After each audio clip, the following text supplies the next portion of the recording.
مختلف کمپیوٹرز کے درمیان رابطے کے نظام کو نیٹ ورک کہا جاتا ہے۔ نیٹ ورک انجینئر کمپیوٹر کے درمیان موجود نیٹ ورک بناتا اور اس کی دیکھ بھال کرتا ہے۔ یہ نیٹ ورک ایک دفتر میں چند کمپیوٹر سے لے کر کمپنی کے کئی دفاتر میں موجود کمپیوٹرز کے عظیم الجثہ عالمی نیٹ ورک پر مشتمل ہو سکتے ہیں۔ نیٹ ورکنگ کے لیے کئی قسم کی جدید ٹیکنالوجی کا استعمال کیا جاتا ہے۔ نیٹ ورک سافٹ ویئر کی مدد سے مسائل کی تشخیص کر کے انہیں حل بھی کرتا ہے۔ وہ کیبلز، ریڈیو لنک، حتیٰ کہ معلومات لانے لے جانے والی سیٹلائٹ بھی دیکھتا ہے۔ وہ کمپنی کے عملے کو ان کے کام کے مقام پر بھی مدد فراہم کرتا ہے۔ میٹرک میں اچھے نمبروں کے بعد اگر آپ کے اندر انفارمیشن ٹیکنالوجی کی مہارت ہے تو آپ کو کسی کمپنی میں بطور ٹرینی ٹیکنیشین کام کرنے میں مدد ملے گی۔ جاب کے دوران سیکھنے اور نئے کورسز کرنے سے آپ نیٹ ورک انجینئر کے راستے پر بآسانی چل سکتے ہیں۔ اس کے علاوہ اگر آپ کے پاس کمپیوٹر سائنس یا سسٹم انجینئرنگ میں گریجویشن یا ماسٹر کی ڈگری ہے تو بڑی کمپنی میں کام کا موقع مل سکتا ہے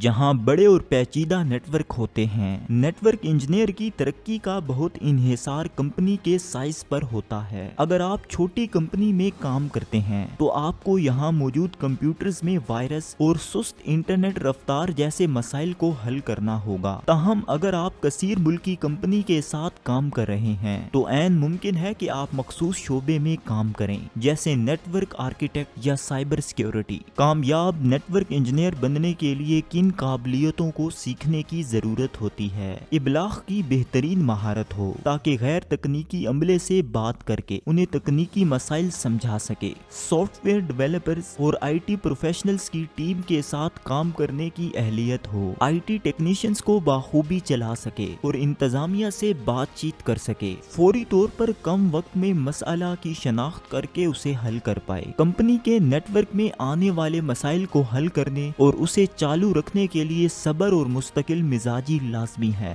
I T soft where, hard where اور نیٹ ورک کی وسیع معلومات اور مہارت رکھتا ہو۔ اس شعبے میں مزید مواقع۔ Number 1، network architect. یہ ادارہ کا کمپیوٹر نیٹ ورک ڈیزائن کرتا ہے۔ اس عمل کے دوران وہ جانچتا ہے کہ متعلقہ بزنس کیسے کام کرتا ہے اور پھر اس کی موجودہ اور مستقبل کی ضروریات کے مطابق نیٹ ورک تیار کرتا ہے۔ Number 2، network controller. یہ نیٹ ورک چلانے والے عملے کی نگرانی کرتا ہے اور اس بات کو یقینی بناتا ہے کہ نیٹ ورک درست حالت میں چلتا رہے۔ Number 3، I T consultant. یہ آئی ٹی کنسلٹنسی کے لیے کام کرتا ہے یا اپنا بزنس شروع کرتا ہے۔ یہ مختلف اداروں کو ان کے نیٹ ورکنگ کے بارے میں مشورے، رہنمائی اور خدمات فراہم کرتا ہے۔ Number 4، help desk professional. یہ کمپنی کا نیٹ ورک استعمال کرنے والوں کو فون یا آن لائن معاونت و مشاورت فراہم کرتا ہے۔ کامیاب نیٹ ورک انجینئر بننے کے لیے I T, computer science, electronics یا electrical engineering, computer network اور انجینئرنگ میں دلچسپی رکھنا ضروری ہے۔ کمپیوٹر سسٹم انجینئرنگ یا متعلقہ موضوع میں ڈگری قابل ترجیح ضرور ہے مگر لازمی نہیں ہے۔ نیٹ ورک انجینئر شفٹوں میں یا آن کال کام کرتے ہیں کیونکہ کسی بھی کمپنی کے نیٹ ورک کا 24 گھنٹے انحصار اسی پر ہوتا ہے، چنانچہ جب اس کی ضرورت پڑتی ہے اسے آنا پڑتا ہے۔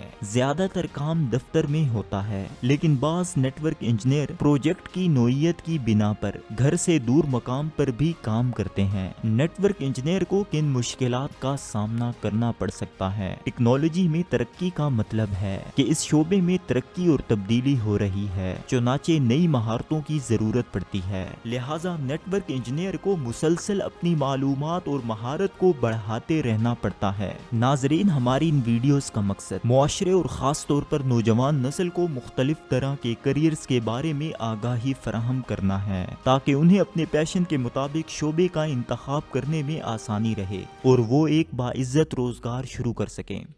اس ویڈیو میں دی گئی معلومات انسائکلوپیڈیا کیریئر سے لی گئی ہیں۔ اس میں باورچی سے لے کر خلاباز تک دنیا بھر میں رائج کیریئر اور شعبہ جات کے بارے میں بنیادی عملی معلومات، کیریئر کے لیے درکار تعلیمی اہلیت، ضروری مہارتوں، بنیادی دلچسپیوں اور درپیش رکاوٹوں وغیرہ کا جامع تذکرہ موجود ہے۔